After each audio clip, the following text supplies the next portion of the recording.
Hello, everybody. All right, so we're going to continue on with Wilber. And so remember, it's there's other books. In my next video, I'm going to talk about the other books. There's a lot of Kabbalah books. There's other Wilber books. I don't think this is the one that I would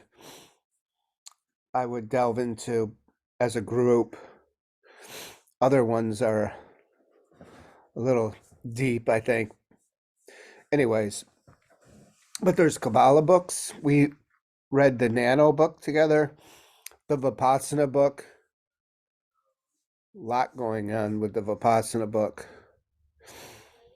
So, anyways, we're going to move on to chapter one, part one, the problem. Chapter one, the challenge of our times.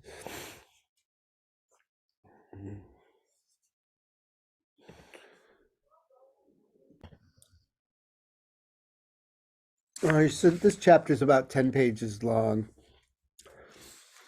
So let's start. There is arguably no more important and pressing topic than the relation of science and religion in the modern world. Science is clearly one of the most profound methods that humans have yet devised for discovering truth. I mean, just stop here for a minute. That's what we've been doing as a group for many years. Is we called ourselves the truth seekers. At one point, I don't even know what we're calling ourselves nowadays. The way showers, I think. So, and while religion remains the single greatest force for generating meaning, truth and meaning, science and religion, but we still cannot figure out how to get the two of them together in a fashion that both find acceptable. The reconciliation of science and religion is not merely a passing academic curiosity.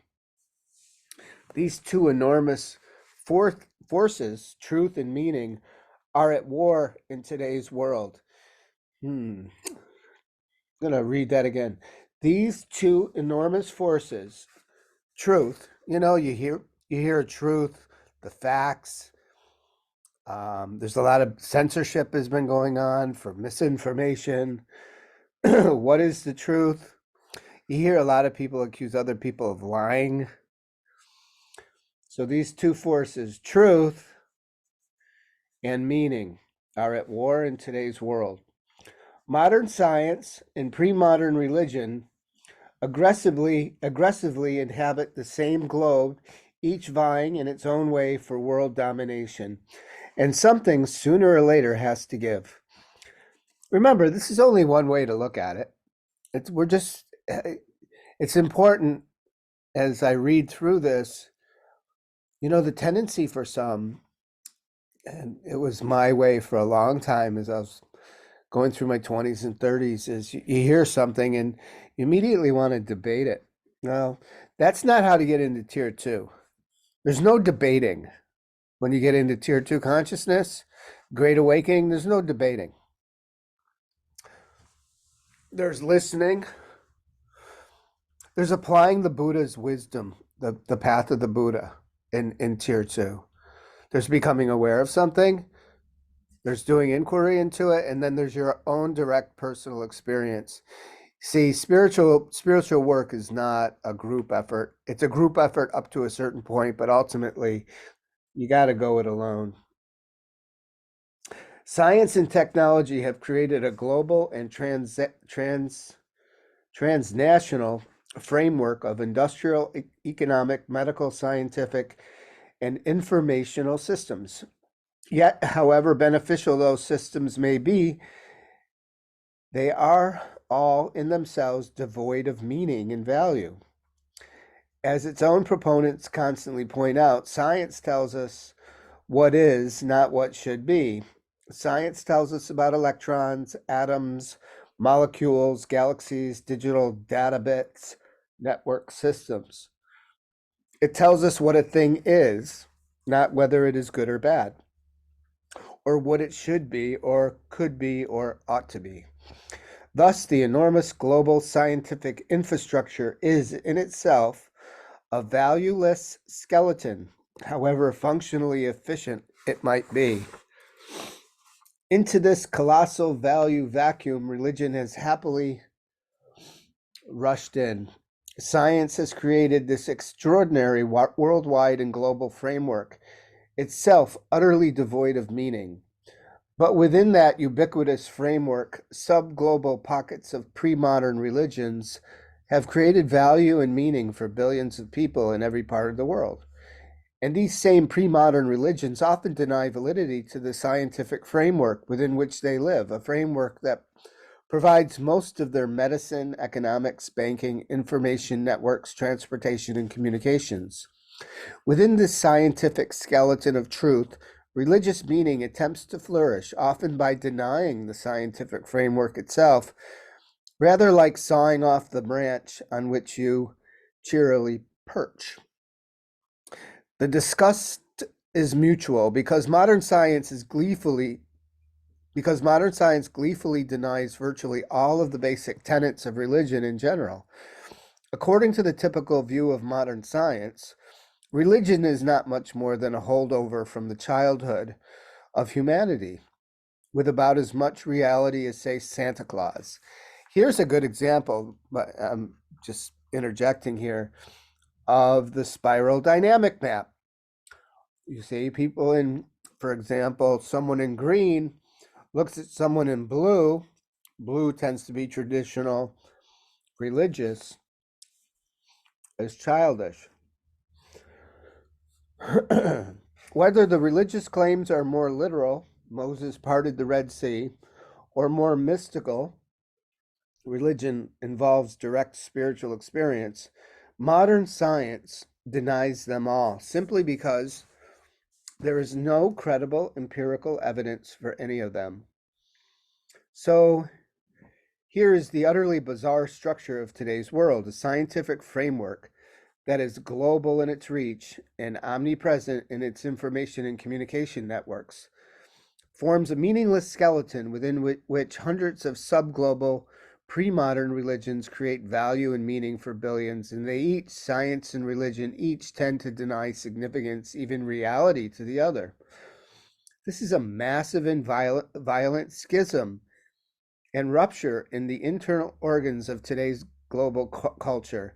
And this is exactly why many social analysts believe that if some sort of reconciliation between science and religion is not forthcoming, the future of humanity is at best precarious. I mean, all right, interjecting here, that last sentence is huge. You know, look what's going on in Israel and Gaza.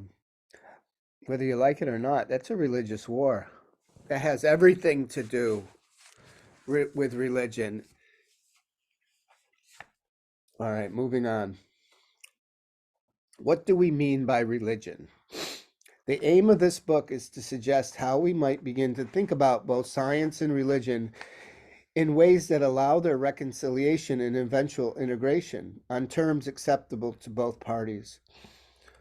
Of course, this reconciliation of science and religion depends in part on exactly what we mean by science and religion. We will actually devote several chapters to just this topic, chapters 11, 12, and 13. In the meantime, a few crucial points should be noted. Defining religion is itself an almost impossible task.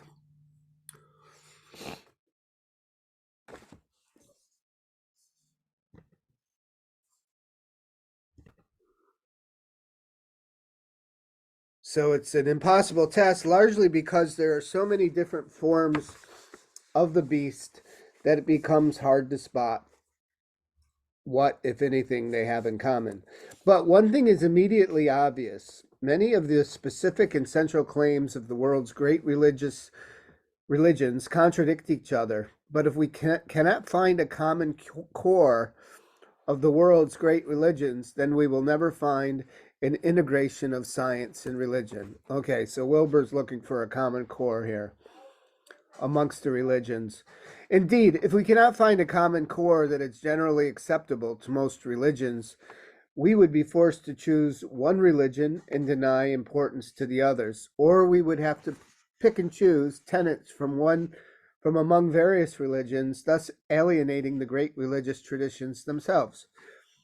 We would never arrive at an integration of science and religion that both parties would find acceptable, because most religions would reject what was done to their beliefs in order to force this reconciliation. It's kind of interesting. Where the hell is he going here? He's trying to create one common denominator amongst all the religions. All right. It will do no good, for example, to claim, as many Christian creationists have, that the Big Bang suggests that the world is the product of a personal creator God, when one of the most profound and influential religions in the world, Buddhism, does not believe in a personal God to begin with.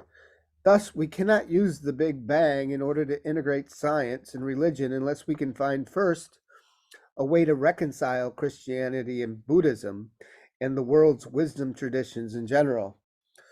Otherwise, we are not integrating science and religion. We are simply integrating one narrow version of Christianity with one version of science. This is not worthy of the term integration, and it is certainly not an integration that other religions would find acceptable. Thus, those who wish to advocate one particular form of religion, whether it be a patriarchal God the Father, a matriarchal great goddess, a fundamentalist Christianity, a mythological Shintoism, or a Gaia eco-religion, a fundamentalist Islam, have often taken various modern developments in science and attempted to show that these developments just happen to fit with a very generous interpretation of their particular religion. This will not be our approach. Right. Because the fact is, unless science can be shown to be compatible with certain deep features common to all of the world's major wisdom traditions, the long-sought reconciliation will remain as elusive as ever. So before we can even attempt to integrate science and religion, we need to see if we can find a common core of the world's great wisdom traditions. This common core would have to be a general frame that, shorn of specific details and concrete contents, would nonetheless be acceptable to most religious traditions, at least in the abstract. Is there such a common core? The answer, it appears, is yes. The great chain of being. Houston Smith, whom many consider the world's leading authority on comparative religion, has pointed out in his wonderful book, Forgotten Truth, that virtually all of the world's great wisdom traditions subscribe to a belief in the great chain of being. Smith is not alone in this conclusion. From Ananda Kumaraswamy to Rene Guignon. Okay, he just lists a whole bunch of people. I don't know him. Fritjof Schoen, Nicholas Berjava, Michael Murphy, Roger Walsh. Yeah. The conclusion is consistent. The core of the pre-modern religious worldview is the great chain of being. According to the nearly universal view, reality is a rich tapestry of interwoven levels reaching from matter to body, to mind, to soul, to spirit. It sounds familiar, right? From matter. It's like the five koshas in yoga. Each senior level envelops or enfolds its junior dimensions, a series of nests within nests of being, the great nest of being, so that everything and event in the world is interwoven with every other, and all are ultimately enveloped and enfolded by spirit, by God, by goddess, by Tao, by Brahman, by the absolute itself. As Arthur Lovejoy abundantly demonstrated in his classic treatise on the Great Chain, this view of reality has in fact been the dominant official philosophy of the larger part of civilized humankind through most of its history. The great chain of being is the worldview that the great number of the subtler speculative minds and of the great religious teachers, both East and West, have, in their various fashions, been engaged in. This stunning unanimity of deep religious belief led Alan Watts to state flatly that, quote, "We are hardly aware of the extreme peculiarity of our own position and find it difficult to realize the plain fact that there has otherwise been a single philosophical consensus of universal extent.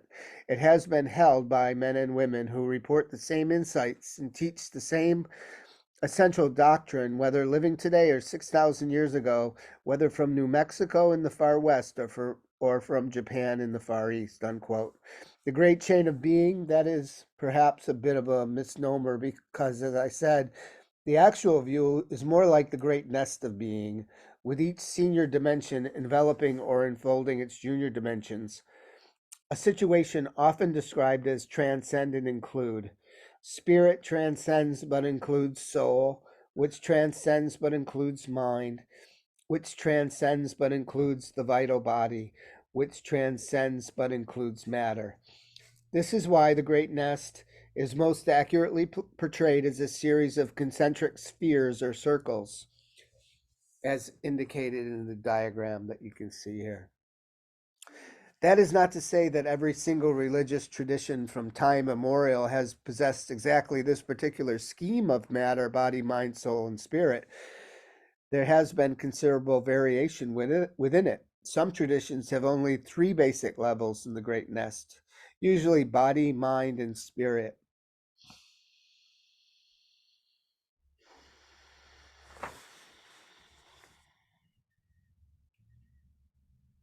This three-level scheme reappears in the Hindu and Buddhist notion of the great states of being: gross, matter and body; subtle, mind and soul; and causal, spirit. Many of these traditions, on the other hand, also have extensive subdivisions of the great nest, sometimes breaking it down into 5, 7, 12, or even more levels and sublevels. Many different ways to break it down. But the basic point has remained essentially identical. Reality is a series of nests within nests within nests, reaching from matter to mind to spirit, with the result that all beings in all levels were ultimately enfolded in the all-pervasive and loving embrace of an ever-present spirit. Each senior level in the great nest, although it includes its juniors, nonetheless possess emergent qualities not found on the junior level. Thus, the vital animal body includes matter in its makeup, but it also adds sensations, feelings, and emotions which are not found in rocks. While the human mind includes bodily emotions in its makeup, it also adds higher cognitive faculties such as reason and logic, which are not found in plants or in other animals. And while the soul includes the mind in its makeup, it also adds even higher cognitions and effects, such as archetypal illumination and vision, not found in the rational mind, and so on. In short, each higher level possesses the essential features of its lower level, or levels, but then adds elements not found on those levels. Each higher level, that is, transcends but includes its juniors. And this means that each level of reality has a different architecture, so to speak. For just that reason, each level of reality, according to the great traditions, has a specific branch of knowledge associated with it. Physics studies matter. Biology studies vital bodies. Psychology and philosophy address the mind. Theology studies the soul and its relation to God, and mysticism studies the formless Godhead of pure emptiness, the radical experience of spirit beyond even God and the soul. Such has been the dominant worldview, in one variation or another, for most of humankind's history and prehistory. It is the backbone of the perennial philosophy, the nearly universal consensus about reality held by humanity for most of its time on this earth, until that is the rise of modernity in the West.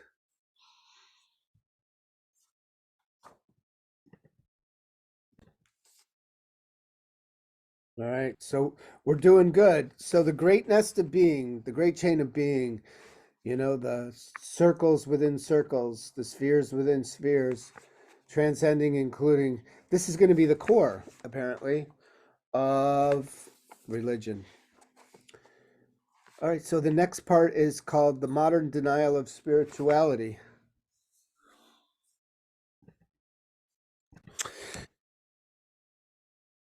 So, with the rise of modernity in the West, the great chain of being almost entirely disappeared. As we will see, the modern West, after the Enlightenment, became the first major civilization in the history of humanity to deny almost entirely the existence of the great nest of being. This is an important point. It's only in modern times, in the last several centuries, or 3 or 4 centuries, where, science has eradicated the great nest of being. In its place was a flatland conception of the universe as composed basically of matter or matter energy. In this material universe, including material bodies and material brains, could best be studied by science and science alone. Thus, in the place of the great chain,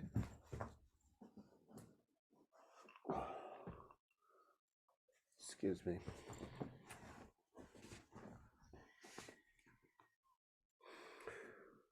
Thus, in the place of the great chain, reaching from matter to God, there was now matter, period.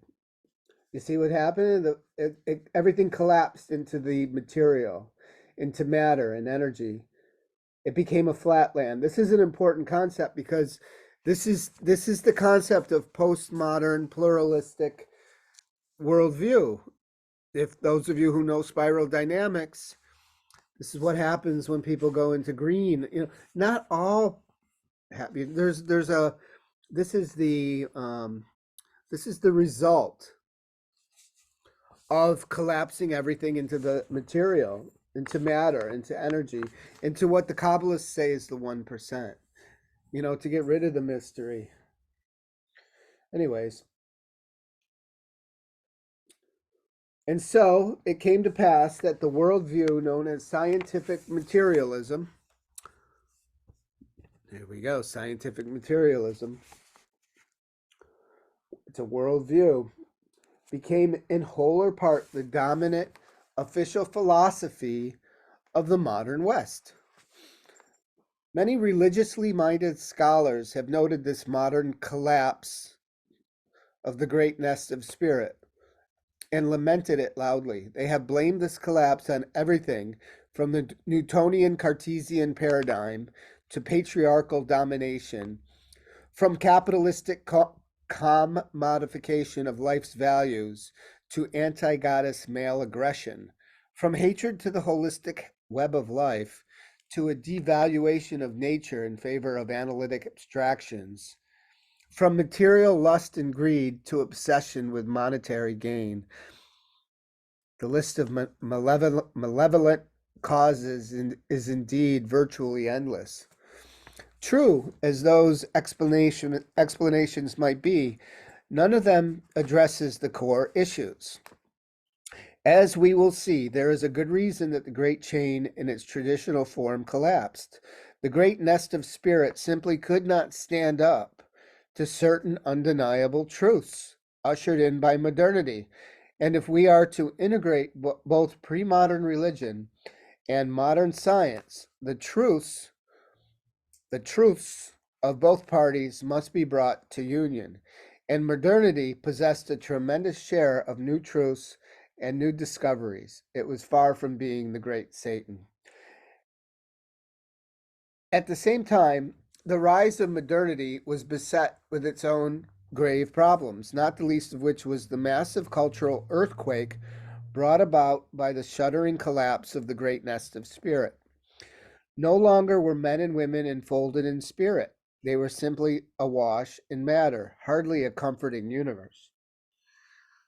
I mean, those of you who are traditional religious, who are blue, tend to live in the blue, know exactly what I'm talking about here and are pretty sure of what's about to happen when a society, a culture, a people lose connection to God, right? Those of you who are in green have no idea because you've discounted or invalidated the mystery. You've let it collapse into the material. All right, so here we are. I mean, this is what explains the Great Awakening versus the Great Reset. It begins to explain it. All right, continuing on. So we reach a crucial point. Our aim is to integrate pre-modern religion with modern science. We have already seen that the core of pre-modern religion is the great nest of being. But what exactly is the core of modernity? If we are to integrate pre-modern and modern, and if pre-modern is the great chain, then what exactly is modern? The key to the long-sought integration might very well lie in this neglected direction. All right, so what is modernity? So, what specifically did modernity bring into the world that the pre modern cultures, by and large, lacked? What made modernity so substantially different from the cultures and epochs, yeah, that's the way you say it, epochs, not epic, epochs that preceded it? Whatever it was, it will have to be an essential feature of the sought for integration. Many answers have been offered to the question, what is modernity? Most of them are decidedly negative. Modernity, it is said, marked the death of God, the death of the goddess, the calm commodification of life, the leveling of qualitative distinctions, the brutalities of capitalism, the replacement of quality by quantity, the loss of value and meaning, the fragmentation of the life world, existential dread, a rampant and vulgar materialism, all of which have often been summarized in the phrase made famous by Max Weber, quote, the disenchantment of the world. No doubt there is some truth to all those claims, and we will give them abundant consideration. But clearly, modernity has some immensely positive aspects as well. For it also gave us the liberal democracies, the ideals of equality, freedom, and justice, regardless of race, class, creed, or gender, modern science, modern medicine, physics, biology, and chemistry, the end of slavery, the rise of feminism, and the universal rights of humankind. Those surely are a little more noble than the mere disenchantment of the world. Remember, this book was written 24 years ago, 25 years ago. I mean, just in the last 25 years, look what's happened. Talk about a modern prophet, what he was writing about. No, we need a specific definition or description of modernity that allows for all those factors, both good, such as liberal democracies, and bad, such as the widespread loss of meaning. Various scholars, from Max Weber to Jürgen Habermas, have suggested that what specifically defines modernity is something called the differentiation of the cultural value spheres, which especially means the differentiation of art, morals, and science. Where previously these spheres tended to be fused, modernity differentiated them and let them proceed at its own pace, with its own dignity, using its own tools, following its own discoveries, unencumbered by intrusions from the other spheres. So this differentiation, I mean, this is huge, huge concept, I think, kind of runs parallel to the spiral dynamic thing a little bit. So this differentiation allowed each sphere to make profound discoveries that, if used wisely, could lead to such good results as democracy, the end of slavery, the rise of feminism, and rapid advances in medical science. But discoveries that, if used unwisely, could just as easily be perverted into the downsides of modernity, such as scientific imperialism, the disenchantment of the world, and totalizing schemes of world domination. That's where we're at right now. The brilliance of this definition of modernity, namely that it differentiated the value spheres of art, morals, and science, is that it allows us to see the underpinnings of both the good news and the bad news of modernity in ways that will become more obvious in the following chapters. This definition allows us to understand both the dignity and the disaster of modernity, and we will explore each of them very carefully. Pre-modern cultures certainly possessed art, morals, and science. The point, rather, is that these spheres tended to be relatively undifferentiated. To give only one example now, in the Middle Ages, Galileo could not freely look through his telescope and report the results because art and morals and science were all fused under the church, and thus the morals of the church defined what science could or could not do. The Bible said, or implied, that the sun went around the earth, and that was the end of the discussion. But with the differentiation of the value spheres, a Galileo could look through his telescope without fear of being charged with heresy and treason. Science was free to pursue its own truths, unencumbered by brutal domination by the other spheres. Likewise, with art and morals, artists could, without fear of punishment, paint non religious themes or even sacrilegious themes if they wished. And moral theory was free to pursue an inquiry into the good life, whether it agreed with the Bible or not. For all those reasons and more, these differentiations of modernity have also been referred to as the dignity of modernity. For these differentiations were in part responsible for the rise of liberal democracy and the end of slavery, the growth of feminism, and the staggering advances in the medical sciences, to name but a few of these many dignities. As we will see, the bad news of modernity was that these value spheres did not just peacefully separate, they often flew apart completely. The wonderful differentiations of modernity went too far into actual disassociation, fragmentation, alienation. Dignity became disaster. The growth became a cancer. As the value spheres began to disassociate, this allowed a powerful and aggressive science to begin to invade and dominate the other spheres, crowding art and morals out of any serious consideration in approaching quote unquote reality.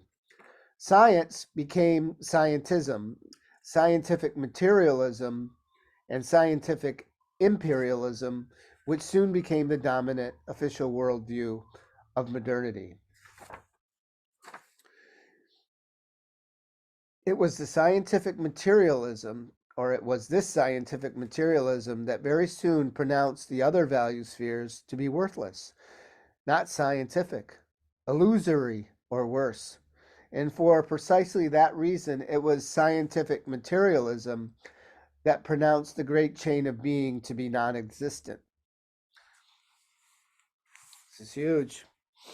According to scientific materialism, the great nest of matter, body, mind, soul, and spirit could be thoroughly and rudely reduced to systems of matter alone, and matter, whether in the material brain or material process systems, would account for all of reality without remainder. Gone was mind, and gone was soul, and gone was spirit. Gone, in fact, was the entire great chain, except for its pitiful bottom rung, and in its place, as Whitehead famously lamented, there was reality as a, quote, dull affair, soundless, scentless, colorless, merely the hurrying of material, endlessly, meaninglessly, unquote. And so it came about that the modern West was the first major civilization in the history of the human race to deny substantial reality to the great nest of being. It is into this massive and universal denial that we wish to attempt to reintroduce the spiritual dimension, but on terms acceptable to science as well. Big task, big task. So the last couple chapters here or paragraphs in this chapter, he concludes, so to integrate religion and science is to integrate a pre-modern worldview with a modern worldview. But we saw that the essence of modernity is the great chain of being, and the essence of modernity is the differentiation of the value spheres of art, morals, and science. Huh. Yeah, read that. That's an important one. But we saw that the essence of pre-modernity is the great chain of being. And the essence of modernity is the differentiation of the value spheres of art, morals, and science. Thus, in order to integrate religion and science, we need to integrate the great chain with the differentiations of modernity. As we will start to see in the next chapter, this means that each of the levels in the traditional great chain needs to be carefully differentiated in the light of modernity. That'd be interesting. If we can do that, we will have satisfied both the core claim of spirituality, namely the great chain, and the core claim of modernity, namely the differentiation of the value spheres. If this integration can be done without cheating, that is, without stretching and deforming either religion or science, to a point where they do not recognize themselves, then this will be an integration that both parties can genuinely embrace. Such a synthesis would unite the best of pre-modern wisdom with the brightest of modern knowledge, bringing together truth and meaning in a way that has thus far eluded the modern mind. All right, so the next chapter is called A Deadly Dance, the relation of science and religion in today's world. Should be interesting. Until next time, be well.